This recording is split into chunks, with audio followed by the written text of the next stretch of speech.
Boa tarde com todos. Excelentíssima senadora Ana Rita, presidente da Comissão de Direitos Humanos, excelentíssimos senhores senadores, excelentíssimas senhoras senadoras, senhoras e senhores, caros adolescentes e jovens aqui presentes. Quero cumprimentar essa Comissão de Direitos Humanos e Legislação Participativa por este espaço na qual instituições e os próprios adolescentes e jovens irão dialogar com o Parlamento sobre a situação de crianças e adolescentes da Amazônia brasileira. Como representante do Unicef no Brasil, vejo este momento como uma grande oportunidade de falar sobre crianças e adolescentes que precisam ganhar uma melhor atenção de toda a sociedade, as crianças e os adolescentes indígenas. O Unicef, que tem presença em mais de 190 países neste mundo, tem como mandato acompanhar os países na implementação da Convenção sobre os Direitos da Criança. A Convenção estabelece que todas as crianças e adolescentes têm os mesmos direitos, independentemente da raça, cor, sexo, idioma, religião, opinião política ou de qualquer outra índole, sem discriminação, por questões étnicas ou sociais. Como o Unicef está presente no Brasil há mais de 60 anos, aprendemos que este é um país surpreendente, seja pelas suas dimensões continentais, seja pela imensa diversidade social e cultural. Temos participado dos avanços extraordinários que foram conquistados nas últimas décadas, como a queda na mortalidade infantil, o acesso universal à educação, um sistema de garantias de direitos hoje estruturado e uma referência para outros países.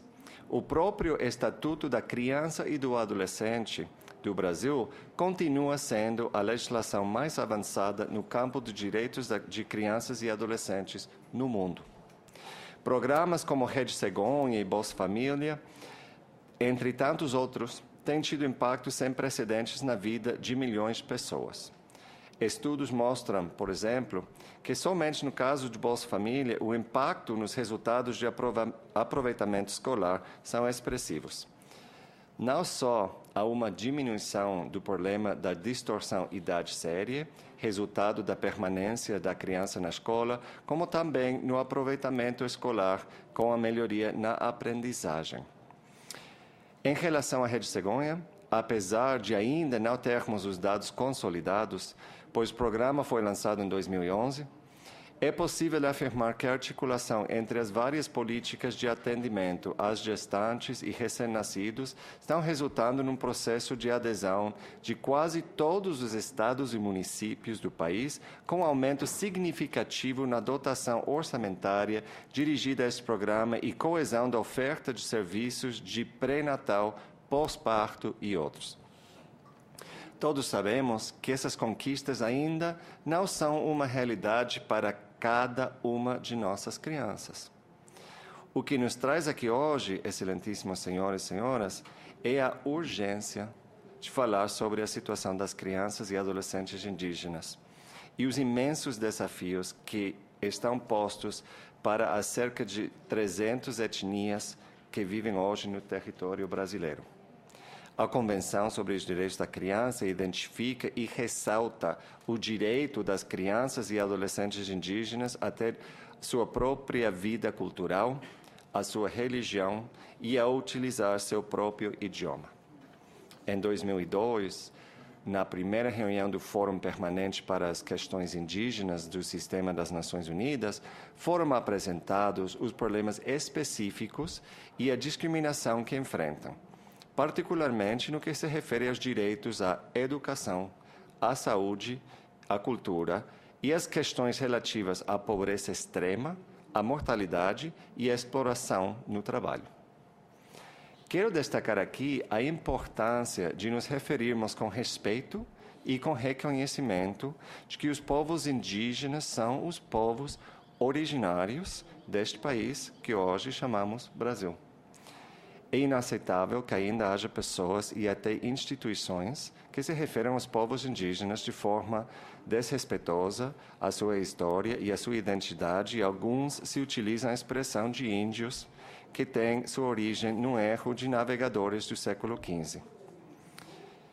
Como vocês já sabem, aqui hoje temos conosco jovens dos povos Cocama, Macuxi, Wapixana, Apurinã, Piratapuia, Baré, Manchineri, Dessana e outros.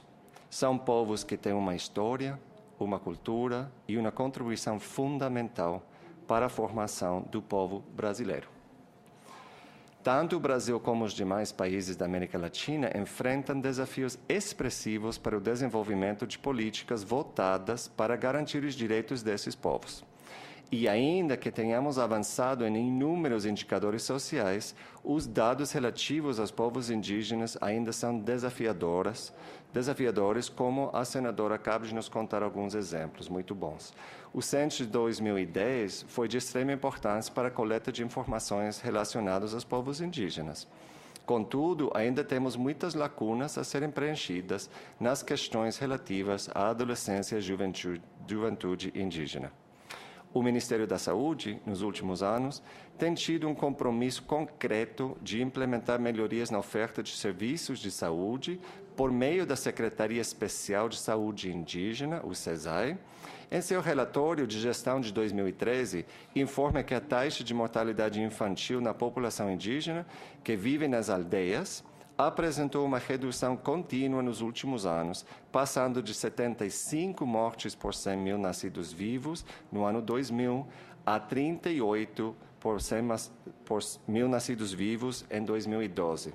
Essa taxa, contudo, permanece cerca de 2,5 vezes maior que a taxa encontrada para toda a população brasileira, que é de 16 mortes por mil nascidos vivos.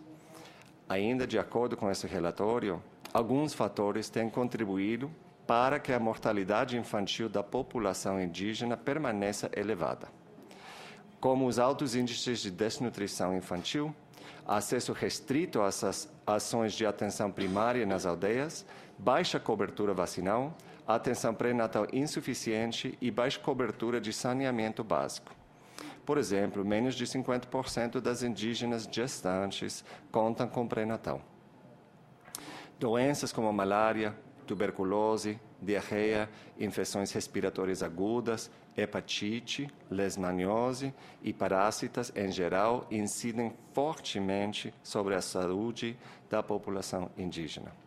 No campo da educação, de acordo com o professor da Universidade Federal do Amazonas, Sr. Gerson Baniwa, há importantes avanços na educação escolar indígena nos últimos anos. Houve uma expressiva expansão do atendimento da oferta escolar no Sistema Nacional do Ensino. Somado a isso, houve também o reconhecimento da importância do protagonismo indígena em todo o processo educativo das comunidades indígenas, com o surgimento de professores e técnicos indígenas no magistério e gestão de suas próprias escolas. Em 2011, dos 12 mil professores atuando nas escolas indígenas, 11 mil eram professores indígenas, o que representa mais de 90% do total. Há 20 anos, o quadro era exatamente o inverso. Os professores não indígenas atuando nas escolas indígenas representavam o 96% do total. Uma importante conquista foi a transferência de responsabilidade pela oferta da educação escolar aos povos indígenas da FUNAI para os sistemas públicos de ensino, ocorrida em 1991. Esta mudança possibilitou o surgimento imediato de inúmeras experiências inovadoras de escolas indígenas por todo o Brasil, além da expansão da oferta. Se em 1990 havia 754 escolas atendendo a 40 mil alunos indígenas, segundo o censo de 2007, em 2012 esses números quadruplicaram para 2.954 escolas, quase 3 mil, e 234.869 alunos indígenas matriculados na educação básica, segundo o INEP de 2012. Apesar dos importantes avanços, os números continuam a nos desafiar, com a alta taxa de abandono escolar, especialmente quando vão para o ensino médio. Desafios como as distâncias, as dificuldades de acesso e de acessibilidade, se somam as questões como a necessidade de frequentar escolas que ficam fora de suas aldeias, escolas que não falam sua língua, nem têm relação com a sua realidade, tornando-os vítimas de discriminação. Durante a participação dos seminários de educação escolar indígena do Alto Rio Negro, uma das principais preocupações apresentadas foi a falta de oferta de ensino médio na maioria das comunidades. Com isso, os jovens vão para a cidade em busca de estudos, mas muitas vezes não conseguem concluir. Ficam expostos a várias formas de violências, como o alcoolismo, drogas, brigas, mortes, e são vítimas de exclusão e de preconceito. Outro problema é que os jovens que concluem o ensino médio muitas vezes não conseguem emprego. Há alguns que se tornam agentes indígenas de saúde, professor, mas não há oportunidades de trabalho remunerado para todos que se formam na comunidade e as formas tradicionais de vida vão se perdendo pela entrada de novas formas de desenvolvimento não respeitosas das formas mais tradicionais. Por isso, buscam emprego na cidade, no entanto, dificilmente conseguem. Os dados confirmam esta dura realidade. O analfabetismo entre os adolescentes indígenas de 10 a 14 anos de idade é quase 5 vezes maior do que a média nacional. Enquanto entre os brasileiros de 10 a 14 anos existem 4% que são analfabetos, entre os brasileiros indígenas, este percentual sobe para 18%, segundo o Censo Escolar de 2010. Entre os adolescentes de 15 a 17 anos de idade, a diferença é maior. Enquanto na população geral dessa faixa etária, o analfabetismo é de 2%, entre os indígenas o percentual sobe para 12%, de acordo com o Censo Escolar de 2010. O analfabetismo entre os indígenas com 15 anos ou mais nas áreas rurais chega a 33,4%, sendo 30,4% para os homens e 36,5% para as mulheres.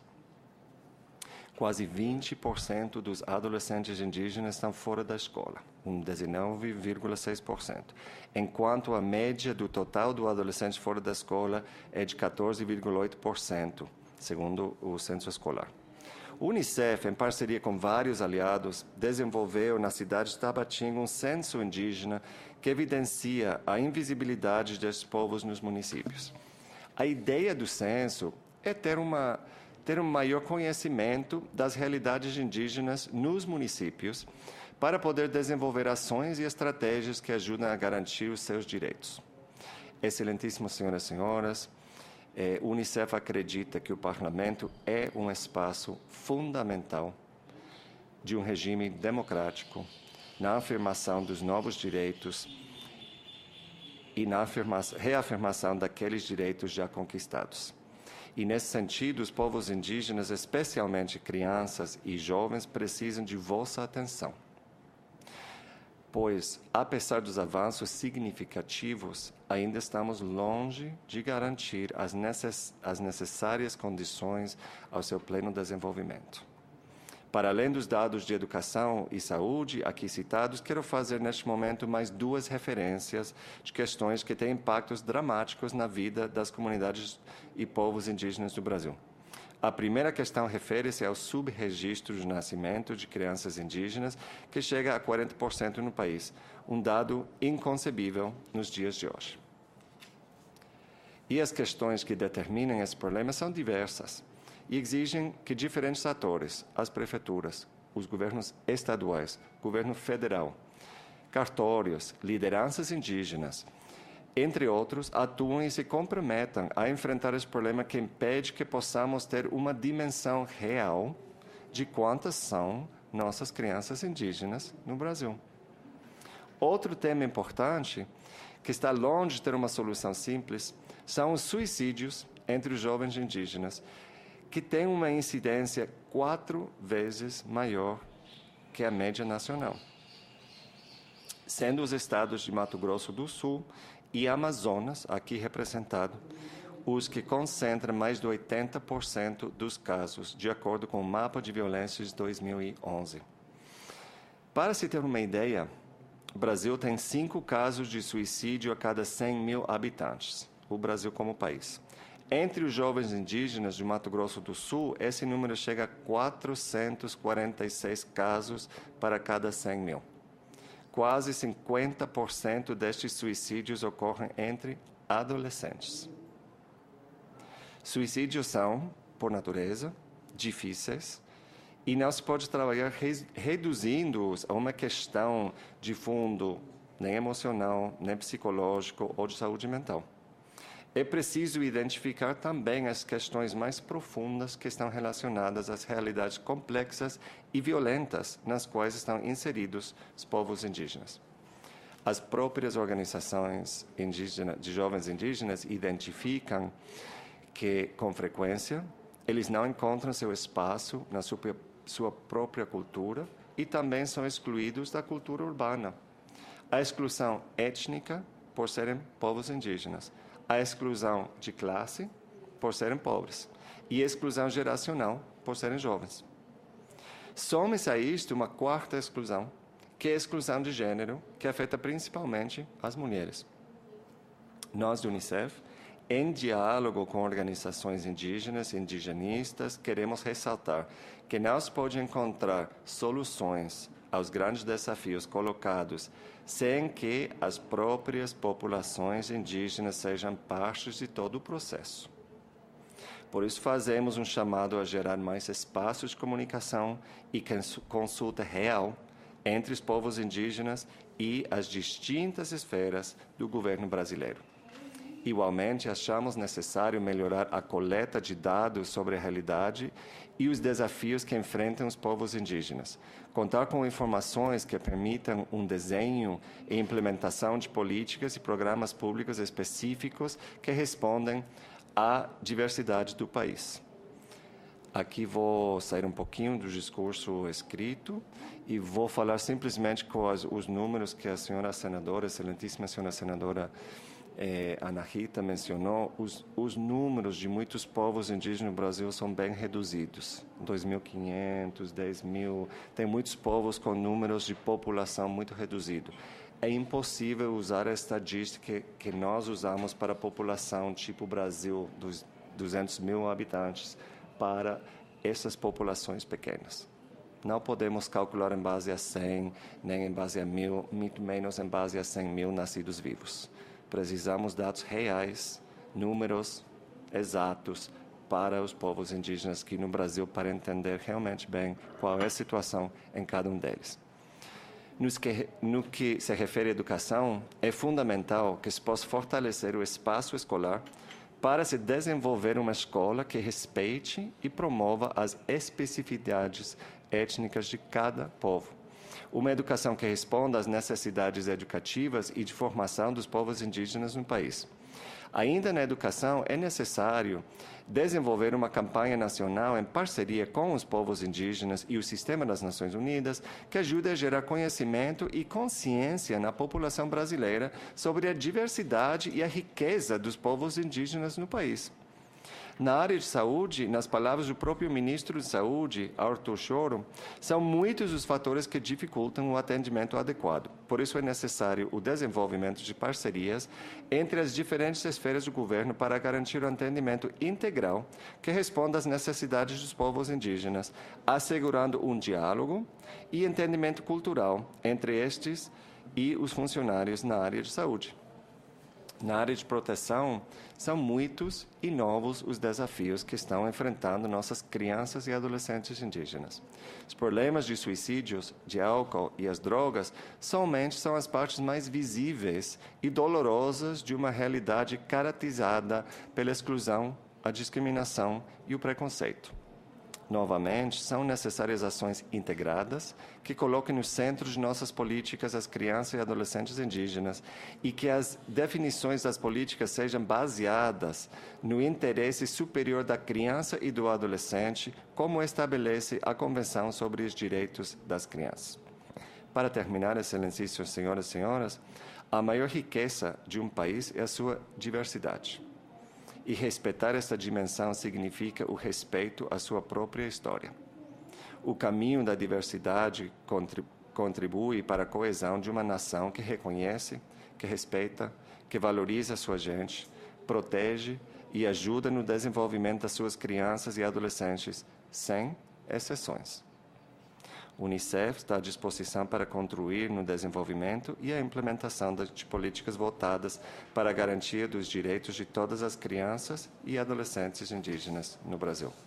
Finalmente, quero convidar a todos a ouvir com atenção os jovens que estão aqui presentes, que já se apresentaram. Eles vão nos contar sobre as suas vidas, as suas experiências, as suas dificuldades. Esperamos que Vossas Excelências possam escutar não só com os ouvidos, mas também com o coração. Pois este é um momento que esperamos que seja um marco para esse país que quer garantir e proteger a sua diversidade e riqueza cultural. E para isso precisa começar protegendo seu mais importante patrimônio, as crianças, os adolescentes e os jovens indígenas. Agradeço. Obrigado.